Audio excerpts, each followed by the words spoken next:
Save as far as the old parts of this thing, but just put them on the shelf for now. I'm going to throw them out. This.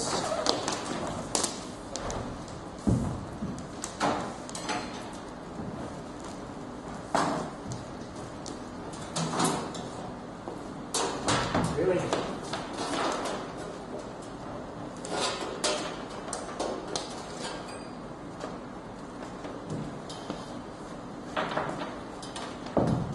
Desk up there? Not that one. That one gets folded and put away. This one goes up there. If one of the chairs.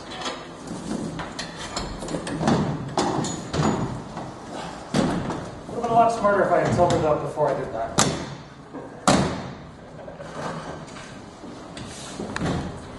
It's Monday, October 7th, and we're setting up because we're going to shoot Dino videos. Yay. What are we shooting today, Steve? Pterodactyl, we were requested pterodactyl, but I don't have a pterodactyl, so we're shooting pteranodon. And then it was going to be like Daspletosaurus or Carcharodontosaurus, but I don't know which dinosaur the toy is, so we're doing Parasaurolophus instead. So you just gave up for now? You wanted to shoot 2 today, and I don't have enough time to research the other one properly. Pteranodon took forever. I learned so much about Pteranodon that I didn't know, and it's going to be exciting. So we're in for a long episode? Pretty much. Cool.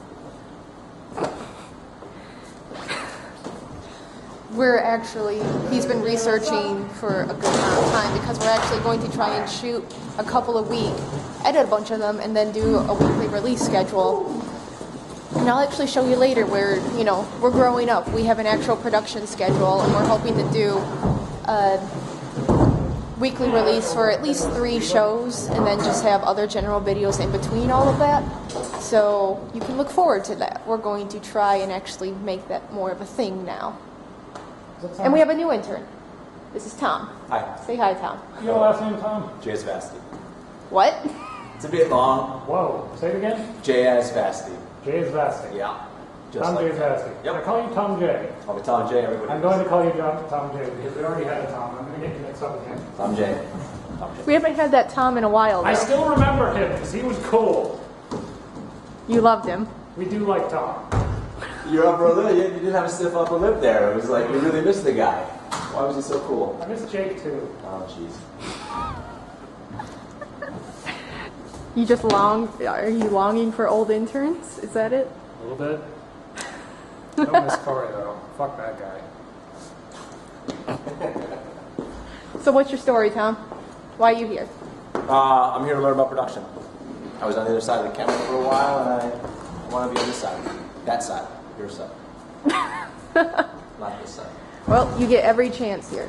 We're going to finish setting up and get shooting. Before every shoot, we clear the cards of any data that was shot last time.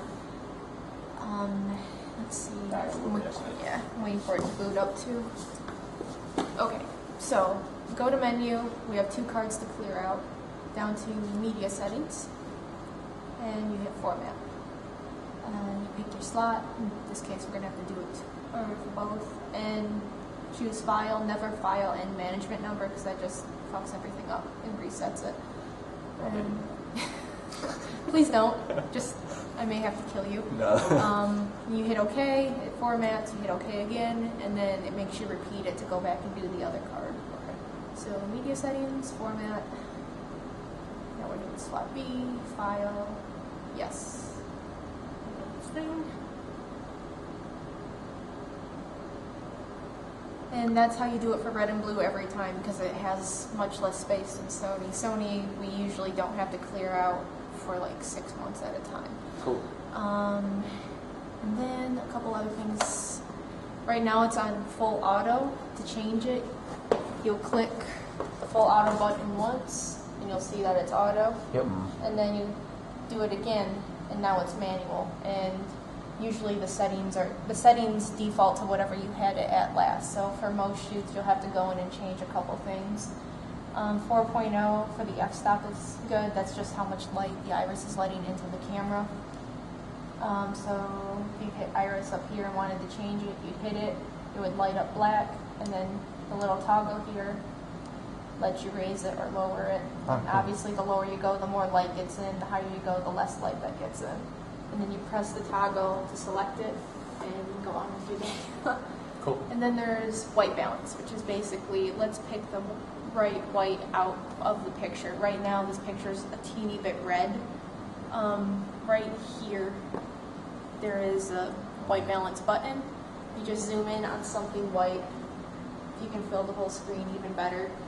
And then you just hold that button. It'll say white balance operation and then OK. And then we're white balanced. We generally keep autofocus on for these cameras because they don't move for this type of shoot where it's just Steve at a table. So there's not going to be a lot going on that's going to mess with the autofocus. And that's the general operation for setup.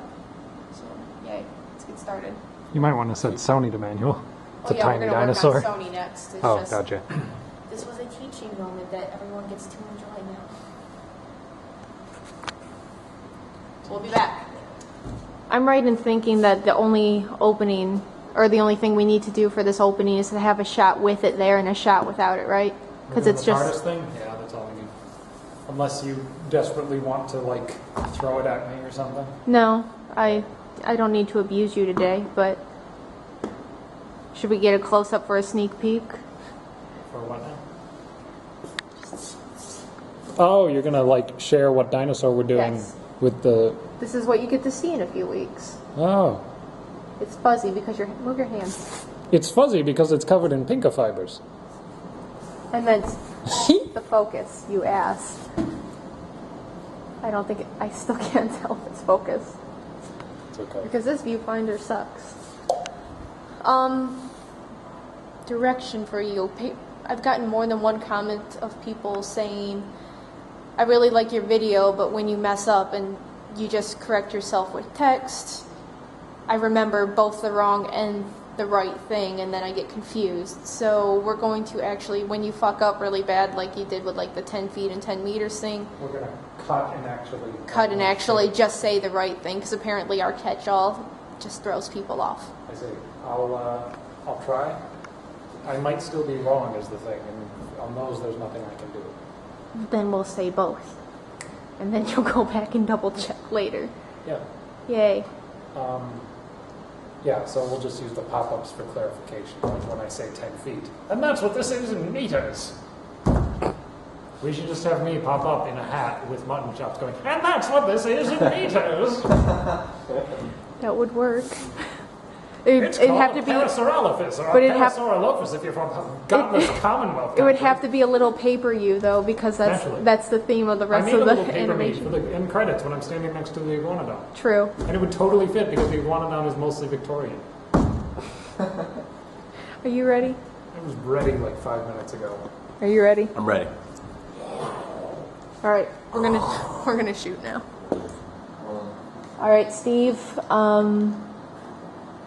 Oh yeah, sync. No And one couldn't see me, but they could hear me. Is that enough? no.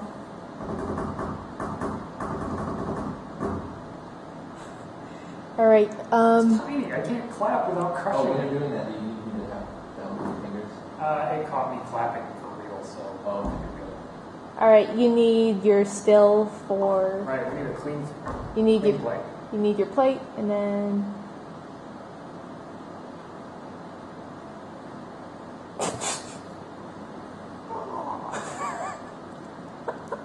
There we go. That should be good. Okay. All right. Whenever you're ready to start, then.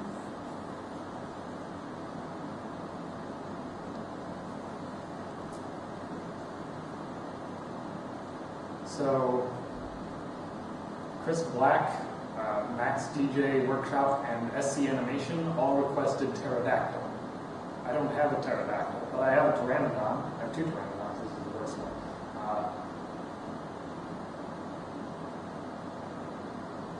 Funny story. I shouldn't say funny story. I'm going to start over. Chris Black, Max DJ's Workshop, and SC Animation.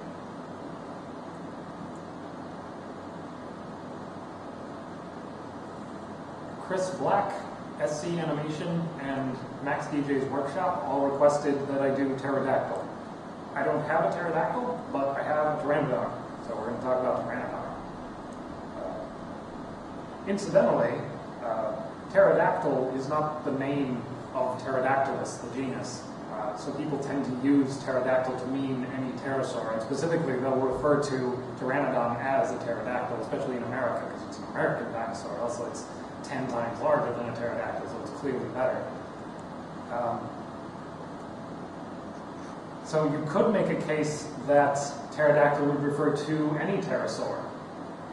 Science certainly did that for a while there.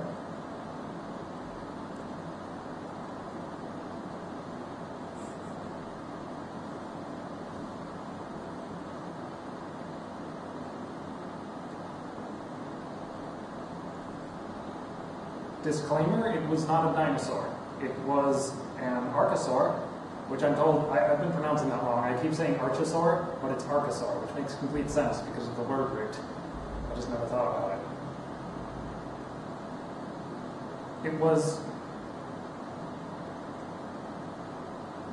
It generally gets lumped in with dinosaurs in the popular consciousness, and unlike with, Dimetrodon or woolly mammoth or whatever, it actually makes sense to lump pterosaurs in with dinosaurs because,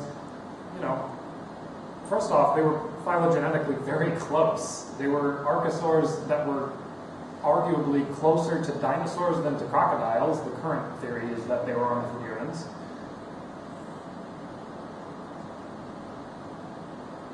They emerged as highly specialized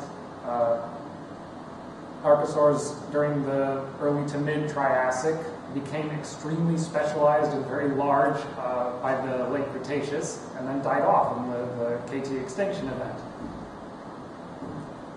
So they're not dinosaurs, but they're technically not dinosaurs, whereas a lot of creatures that get lumped in there, you would be like, no, that is clearly not a dinosaur. Close. Explain the KT extinction event, but it's got a special name, so what is it? Speaking of the KT extinction event, that's when a big old asteroid smashed into Mexico and killed most life on Earth. You've probably heard about it. That's why we're here.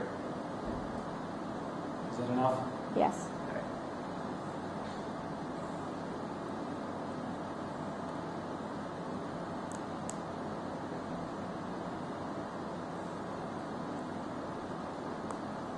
Just that part about the wing, you mean? Or Just that part about where they were on the ground.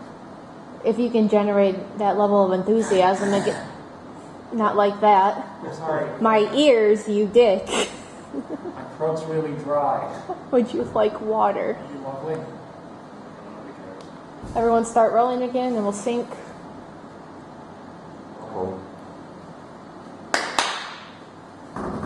Alright, when you do redo the wingspan thing for stammering, also try to be conscious of, you were showing the hand motions, but you can kind of see it from my camera, but not the others, so maybe move the dinosaur out of the way and have at least one of your hands showing how it curled back. I was going to cover that with animation, but you're probably right. Well, do it for safety's sake anyway. Okay. Yeah, I got it. Whenever you're ready.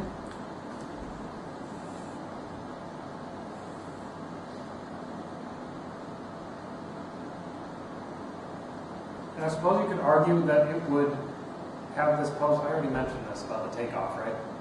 Yeah, okay. I was talking about.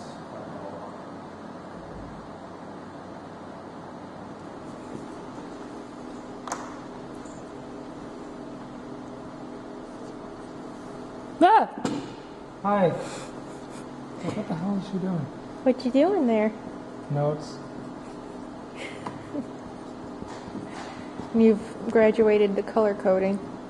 Well, I noticed that I have a hard time figuring out where in the bullets I am when I glance at it. So, each line is a different color. Now I can easily go red, blue, black, green. This totally answers the person who asked, hey, do you research these terms before, or is it just off the top of your head? Bit of both. Yeah. Yay. Last one was a lot of notes. This one I could talk about off the top of my head, but a lot of it would be maybe not terribly accurate. Like I couldn't remember how its feet actually are supposed to look. So skeleton.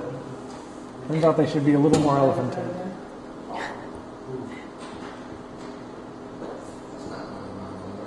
So I forgot how freaking big these were. This was 30 feet long. It weighed as much as a small elephant. Didn't look like this. And that's your primer for the next episode, apparently. Indeed. Size of elephant. Well, no, it would have appeared bigger than an elephant because dinosaurs were very light for their size. With exceptions. Ankylosaurus was pretty fucking heavy. So I should leave you the fuck alone so you can finish this, Sorry. huh? I'm drinking coffee so that I can be excited. Yes, because it takes so much to excite you. Well, it doesn't come across very well. Like the last episode, I sounded bored. We were both tired as fuck and This is just true. decided to punish ourselves.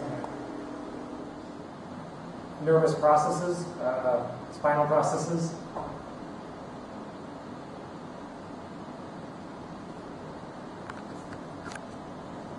Starting to hold the tail apart. While we're talking about posture, the tail is really rat-like. It's a little too bendy. Also, it's resting on the ground. It would have had its tail out, even when it was in quadrupedal stance. The tail would have been straight out. I don't remember if it had the reinforcing bony rods that like a theropod would have. We have that in some of the schemes. I don't know if we have it in Parasaurolophus specifically. But if it did, even if it didn't, it had really tall spinal processes on the spine, of course on the spine, on the vertebra, starting about halfway into the back and then over the hip. They were really tall and then descending into the tail.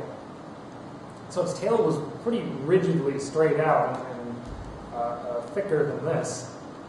Also, as we tilt the animal forward, we're tilting the hip forward too. The hip stays at a right angle to the back, but the femur should be a little bit projecting forward from it. Basically, take away the hip is parallel to the ground, whether it's on four legs or two.